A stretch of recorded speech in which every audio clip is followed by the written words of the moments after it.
you, and I advise you, you can't go. And I'm saying, but I want to go. All that publicity. I said, oh, my goodness, you know. And he says that if I were you, I wouldn't. I can't tell you no, but he said, you know, you have no protection. So I didn't go, you know.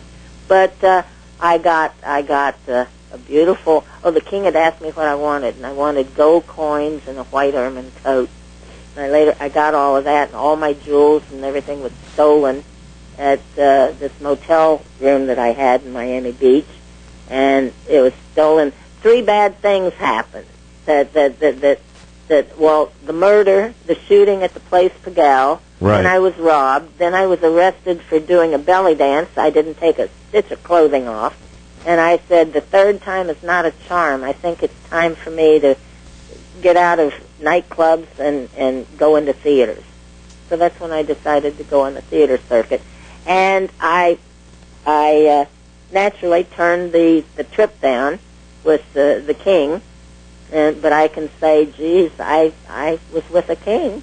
You know, well, yeah, and I think princes and a king. Yeah, and I agree with the gentleman that when he says this is forget about the publicity, because it could have turned into negative publicity if nobody ever saw you again.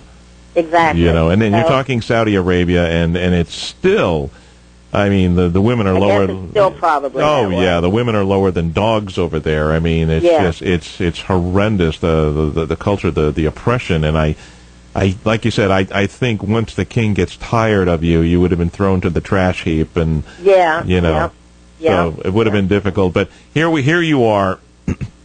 You know, you're also aside from Mel Torme and Joe DiMaggio and performing on Broadway, you're now a courier for the State Department. You know, so that's just it. The State Department's trying to figure out how to set up some sort of diplomatic tie with this guy. They're trying to open communications and keep those communications open, and they set their sights on you, and they're like, we know what the king likes. Perfect opportunity. And we know what the king's sons like, so they used you as a courier, and to this day we don't know what was in that letter.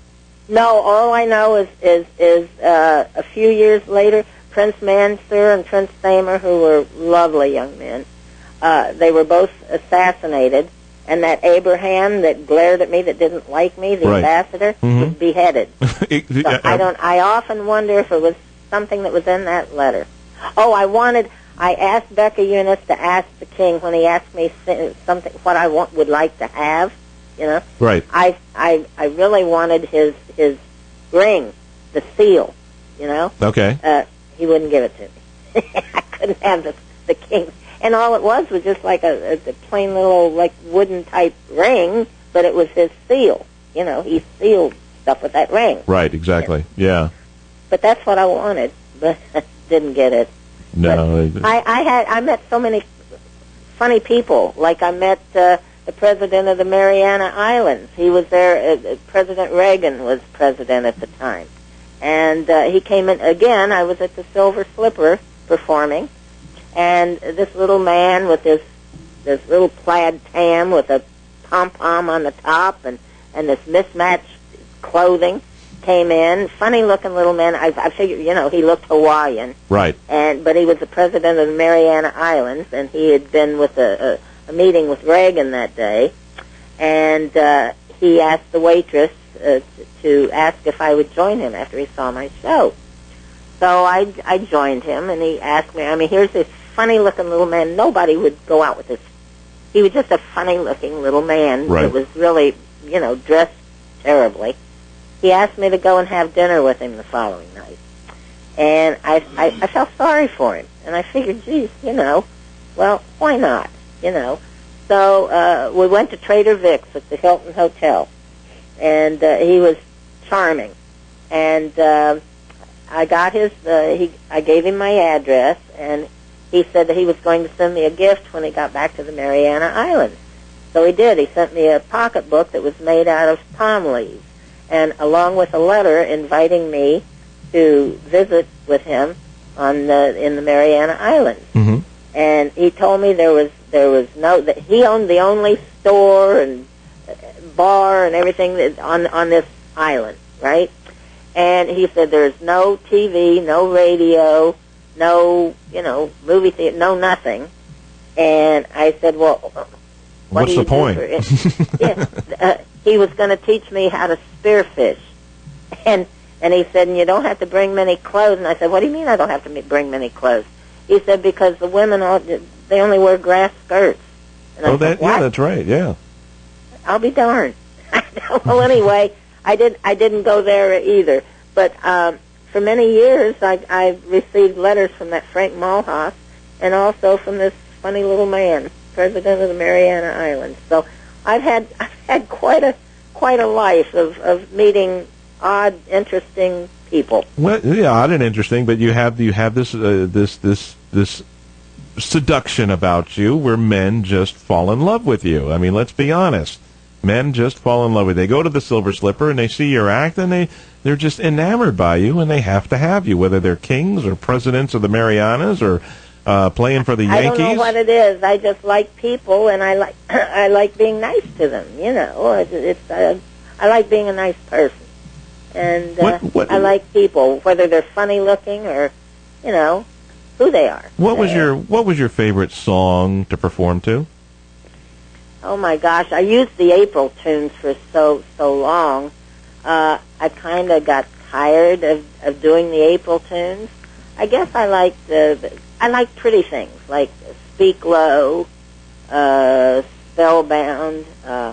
My prop number for the stockings and the garter belt was Barefoot Contessa most of the time. And, of course, I used that special tune, that Blues for April. And I liked stuff like Girl from Ipanema and Fever and, stuff like that. I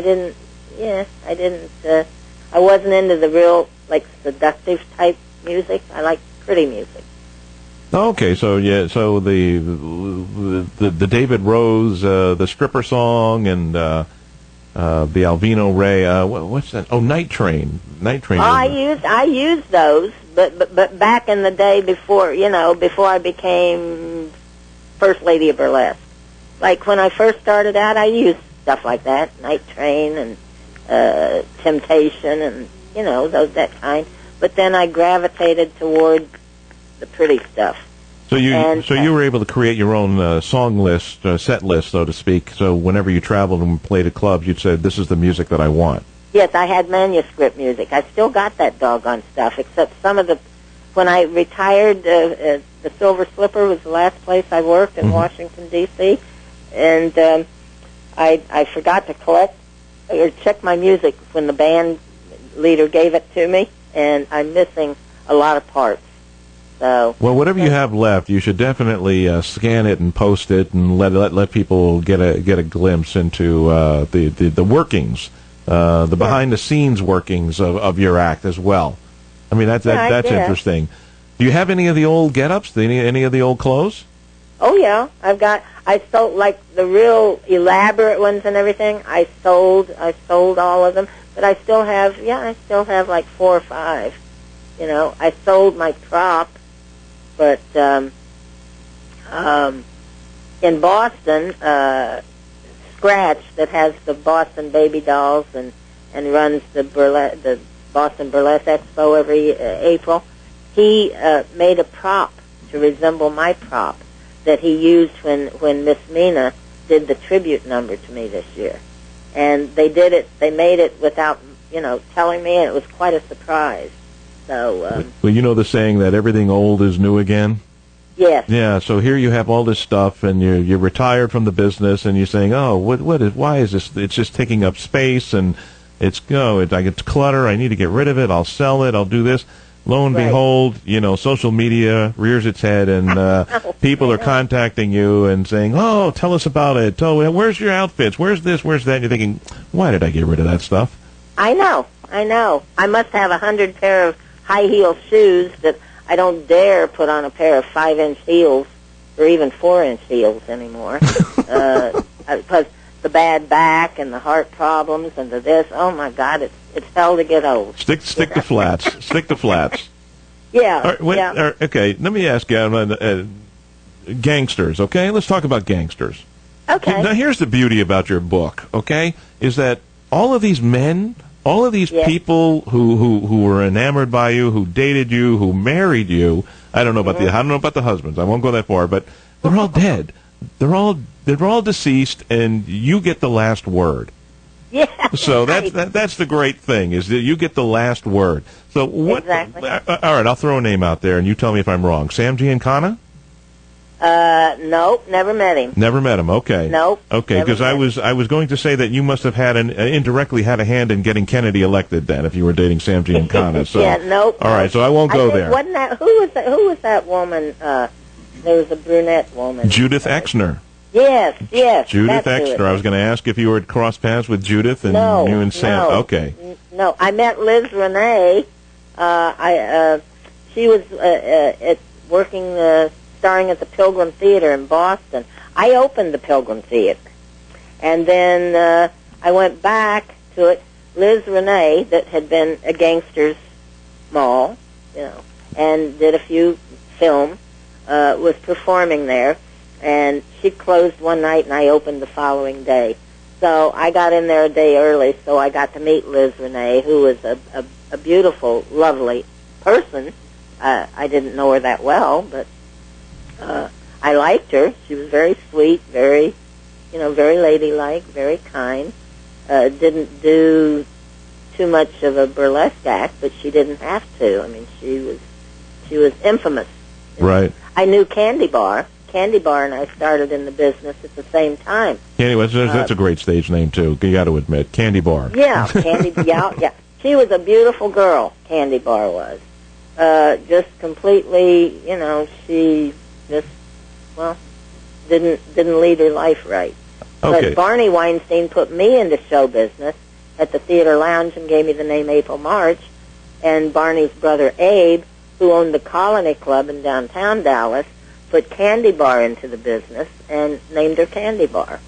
But Candy Bar had been a prostitute and on drugs and et cetera, et cetera. Oh. Well, you name it, she did it all. And that was her downfall. Then she got messed up with the mafia. Yeah. Me, I had lunch with them. I played gin rummy with them, but I turned down every single offer of them wanting to further my career. Okay, so you didn't date the wise guys. I didn't want to be obligated. Yeah, and that's the thing. It's once you're in, you're in. Once you're obligated. Right. That's the problem. You can't get out. No. Okay, so you never dated them. You never had relationships with the Dons or anything like that. Okay. Well, I dated, but I can't remember in Chicago when I went to Chicago for Wardrobe from Tony Midnight and Pictures by Maurice Seymour. The gangster that took over Al Capone's thing. I don't know. He came in and took a liking to me, and all of a sudden I was working the 606 Club. I went in there only for a few weeks to get the wardrobe and the pictures. Well, anyway, it was 7 days a week, and all of a sudden this big mafia man took a liking to me, and all of a sudden I had Sundays off. And all of a sudden I was there permanently. I wasn't there just for a few-week engagement. And I had my Sundays off, and I would go to dinner, and that mafia man taught me how to play gin rummy. So anyway, I was followed to my hotel every night by a couple of guys that I guess he sent to keep tabs on me. And I met this policeman that came into the club. Well, at that time, back in the 50s, and everybody, they were on the take, Oh, yeah. So anyway, this young policeman told